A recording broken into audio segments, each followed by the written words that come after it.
Hi everyone, जैसा कि आप देख पा रहे हैं कि दिसंबर 2025 का जो एग्जामिनेशन है यूजीसी नेट का वो बहुत ही करीब आने वाला आ गया है। एंड हार्डली आपके पास 17 से 18 दिन, अगर मैं मोटा मोटा मान के चलूँ तो 15 आपके पास डेज रह गए हैं। तो और आप अगर मैं आपको दिखा देती हूँ। देखिए पेपर वन का देखो, सिलेबस देखो कितना ज़्यादा वाइड है। अब लास्ट वन में इसमें से क्या करे क्या छोड़े, किस तरीके से प्रिपरेशन करे, डेली किस तरीके से आपका सिनारियो होना चाहिए, उसके लिए मैं आज आपको दिखाने वाली हूँ। अब मैं लेके आई हूँ एक स्टडी का टाइम टेबल, जिसमें मैं बताऊंगी कि पेपर वन और पेपर टू को किस तरीके से आप प्रॉपर टाइम दें और किस तरीके से। और पेपर टू आपका कोई भी हो सकता है, बट सबसे बड़ी कंफ्यूजन क्या होती है? कंफ्यूजन ये होती है कि भाई जो पेपर वन है ना, इसमें बहुत सारे आपके पास टॉपिक है, तो कौन सी यूनिट किस तरीके से आप रिवाइज करो, ठीक है, क्या फैक्ट करना है, किस तरीके से करना है, पेपर अगर मैं बोलूं तो पेपर कैसे लगाने हैं, तो वो सारी चीजें आज इस वीडियो में बात करने वाली हैं। So first of all welcome to my channel discover study. I am Preeti Bora, your UGC NET या पॉलिटिकल साइंस मेंटर। और अगर अभी तक आपने अपनी चैनल सब्सक्राइब नहीं किया तो सब्सक्राइब कर लो, नोटिफिकेशन ऑन कर लो, वीडियो अच्छी लगे तो लाइक कर लो। कोई दुख दर्द पीड़ा कोई भी कंफ्यूजन हो तो नीचे कमेंट सेक्शन में रीच आउट करो और बने रहो, क्योंकि मैं आगे आपको रेगुलर अपडेट देती रहती हूँ। आपको पता ही है कि मैं आपको कोई भी नया अपडेट होता है तो वो भी दे देती हूँ। साथ के साथ मैं आपको ऐसी ट्रिक और स्ट्रैटेजी बताती हूँ जो आप फॉलो कर भी सकते हो एंड उससे आपको बहुत फायदा हुआ है। हमारे जो प्रीवियस केसेस हैं आप सभी को पता है, आप सब मेरी ऑडियंस हो, आपको पता है कि किस तरीके से हम इधर काम करते हैं। तो चलिए स्टार्ट कर लेते हैं हम ये कि किस तरीके का ये टाइम टेबल रहने वाला है।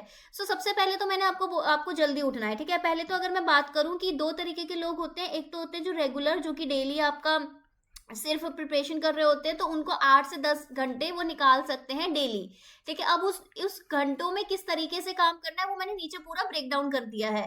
अगर आप वर्किंग वुमेन हो या फिर आप हाउसवाइफ हो या फिर अगर आप जॉब कर रहे हो, चाहे मेल हो या फीमेल हो, कोई भी जेंडर हो, ठीक है, तो आपके पास इतना टाइम नहीं रहता, तो आपके जो वीकेंड्स है ना वो पैक्ड रहेंगे। वो मैं आपको बता दूंगी कि किस तरीके से प्रिपेयर करना है।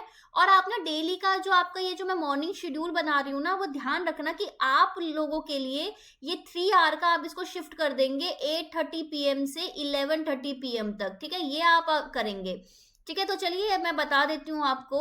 सबसे पहले आपको क्या करना है, आपको पहले जल्दी उठने की कोशिश करनी है। क्यों? क्योंकि चाहे एग्जाम है, चाहे ठंड है, चाहे कुछ भी है, बट प्लीज जस्ट लास्ट के 15 डेज है, 15 डेज की हम प्रिपरेशन कर रहे हैं कि आखिरी 15 दिनों में फर्स्ट अटेम्प्ट में किस तरीके से क्लियर करें, हम ये बात कर रहे हैं। तो कैसे करना है आपको? आधा घंटा ना आपको ना हमेशा ना हम माइंड को ना स्टिमुलेशंस देते हैं। अगर आपने साइकोलॉजी पढ़ी होगी तो आपको पता होगा कि डोपामाइन आपका कैसे रिलीज होता है, कि भाई ठीक है डोपामाइन हो गया, ये हो गया, स्टिमुलेशन देते हो ना, तो उस हिसाब से आप वर्क करते हो।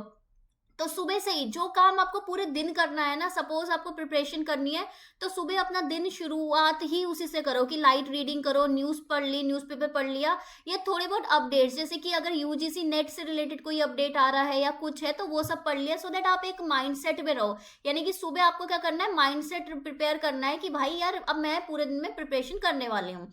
अब 7 से 8 सबसे पहले 1 आवर ना आपको ये पेपर वन का सेशन वन देना है, ठीक है। सेशन वन में क्या आएगा, आपके पास चॉइस है एक दिन, जैसे अगर आप MWF टीचिंग एप्टीट्यूड कर रहे हो तो TTS यानी कि थर्सडे, ट्यूसडे, थर्सडे, सैटरडे आप रिसर्च एप्टीट्यूड करोगे, ठीक है, ऑल्टरनेट डेज इसको करोगे।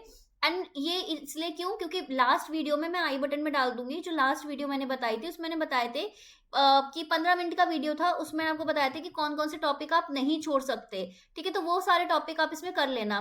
देन ब्रेकफास्ट में हार्डली हाफ एन आवर लगता है, प्लीज जल्दी खाने की आदत डाल लेना थोड़ा।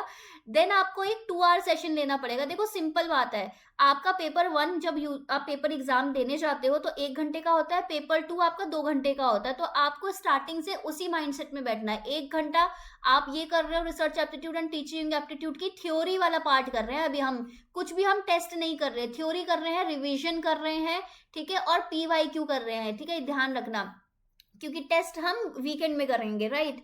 उसके बाद पेपर टू की अब डीप स्टडी करोगे। डीप स्टडी का मतलब क्या है, जो लर्न करना है वो लर्न कर लो, जो फैक्ट आपको ध्यान रखना है वो ध्यान रख लो, जो थ्योरी आपको समझनी है वो कर लो।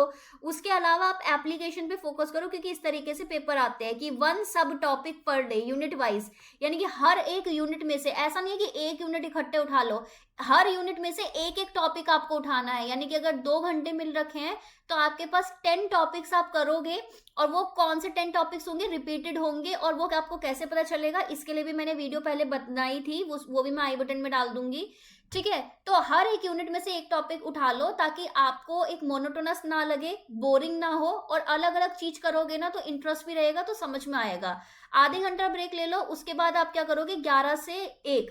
ठीक है, ये 2 आवर का आपका सेशन है। अभी आपने डीप स्टडी करी है, जो भी आपका पेपर 2 होगा उस 2 आवर में आपको पीवाईक्यू प्रैक्टिस करनी है, previous year question plus explanation focus करना है, क्योंकि एक्सप्लेनेशन में जो बाकी अदर ऑप्शंस होते हैं ना, उस पे न्यू एमसीक्यू आ जाते हैं।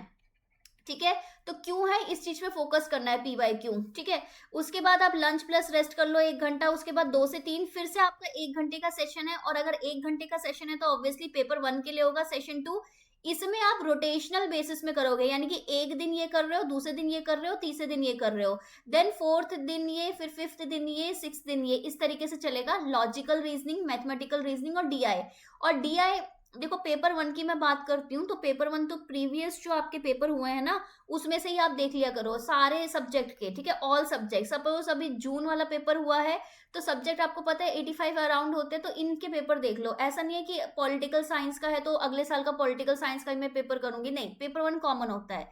3 से 4 में पेपर 2 की रिवीजन करनी है। रिवीजन का मतलब क्या है, सिर्फ समरी नोट्स, शॉर्ट रिवीजन, जो कि फैक्ट से इंपॉर्टेंट चीज है, जैसे बुक्स, ऑथर, थ्योरीज किसने दी थी, कब दी थी, इसका मेन क्या है। ठीक है, फिर एक ब्रेक ले लो, आपको जो लग रहा है 4:30 से 6 आप मॉक टेस्ट करेंगे। ठीक है, टॉपिक टेस्ट होगा, इसमें फुल लेंथ टेस्ट नहीं है, ये टॉपिक टेस्ट है। टॉपिक का मतलब क्या है कि जैसे कि मैं अभी आपको करा रही थी 5000 most expected MCQ topic wise, तो जो टॉपिक आपने पूरे दिन में पढ़े हैं, ठीक है, जो डे में आप सुबह पढ़ चुके हो जितना भी टॉपिक, वो टॉपिक को आप टेस्ट करोगे कि हाँ, मैं ये जो नॉलेज है इसको मैं अप्लाई कर पा रहा हूँ या नहीं कर पा रहा। ठीक है, वो आप इधर देखोगे। पेपर 1 और पेपर 2 ये और लिखा है, इसका मतलब क्या है, इसमें एक चॉइस है। आज पेपर 1 कर लिया, कल पेपर 2 कर लिया, इस तरीके से आप कर सकते हो। 6 से 7 देखो, पेपर करना या ना करना, पेपर बेशक तुम 5 करो, लेकिन अगर उसकी एनालिसिस नहीं कर रहे हो और पेपर तुम 20-20 कर रहे हो, उसका कोई फायदा नहीं है। एनालिसिस सेशन डेली बेसिस में इंपॉर्टेंट होता है। जो आपने इधर पेपर किया है ना, वो आप मॉक की एनालिसिस करो। ठीक है, उसको एनालिसिस कर लो, उसके बाद एरर लॉग अपडेट करो। एक ना छोटी सी नोटबुक बना लो, इसके नोट बना लो कि भाई मैं ये गलती कर रहा हूँ, चाहे वो सिली मिस्टेक है, वो सारी चीजें जो आपको फ्री टाइम है जो करना है करो, टीवी देखना है, वॉक करना है, गॉसिप करनी है, कुछ भी कर लो। ठीक है, फिर 8 से 9 एक लाइट रिवीजन सेशन होता है, जिसमें आप क्या करते हो कि पूरे दिन में आपने जो पढ़ा है, सपोज पूरे दिन में आपने हर यूनिट में से एक टॉपिक पढ़ा, पेपर 2 का, पेपर 1 के आपने 2 सेशंस लिए हैं, तो उनमें जितने भी आपने फॉर्मूला शीट है, जो फैक्ट्स हैं, जो आपकी थ्योरीज हैं, एक पीवाईक्यू फ्लैश कार्ड है कि आपको लग रहा है कि आपने जो भी पीवाईक्यू करे थे वो बार बार रिपीट हो रहे हैं, वो सब आप यहाँ पे देखोगे। एंड फाइनली 9 PM पे एंड ऑफ द डे है, और ये मैंने इतनी जल्दी एंड ऑफ द डे इसलिए दे दिया है क्योंकि हमने जल्दी शुरू किया था। अब ये जो पूरा शेड्यूल है, इसको आप, अगर मैं बात करूंगी सैटरडे, तो सैटरडे एंड संडे क्या करना है, Saturday and Sunday full length test लगाने हैं। फुल लेंथ टेस्ट का मतलब क्या है, पिछले जितने भी टेस्ट है ना, मतलब जैसे पिछले 4 बारी के आपके हो जाएंगे 2 वीक में, 2 सैटरडे 2 संडे आ गए, 4 टेस्ट हो गए, तो पिछली बार के जितने भी फुल लेंथ टेस्ट लगाने हैं, पूरा टाइमर के साथ लगाना है और उसको एनालिसिस करनी है, बिकॉज विदाउट एनालिसिस ना सब चीज इनकम्प्लीट है, कुछ नहीं हो पाता, राइट। ये आपको करना है। अगर आपने इस तरीके से कर लिया तो भाई ये जो यूजीसी नेट है ना, इसको आपका होने से जेआरएफ को कोई नहीं रोक सकता। ठीक है, कोई भी नहीं रोक सकता। अगर आप वर्किंग हो, अगर आप हाउसवाइफ हो, अगर आपको काम है, 10 तरीके की रिस्पॉन्सिबिलिटी है, तो आप दिन का ना इतने घंटे मत पढ़ो, आप दिन के 3 घंटे पढ़ लो, लेकिन वीकेंड में ना, देखो दिन में हमने 8 से 10 घंटे पढ़ा था, लेकिन वीकेंड में आप क्या करोगे, 12 से 14 घंटे आपको पढ़ने निकालने पड़ेंगे फिर।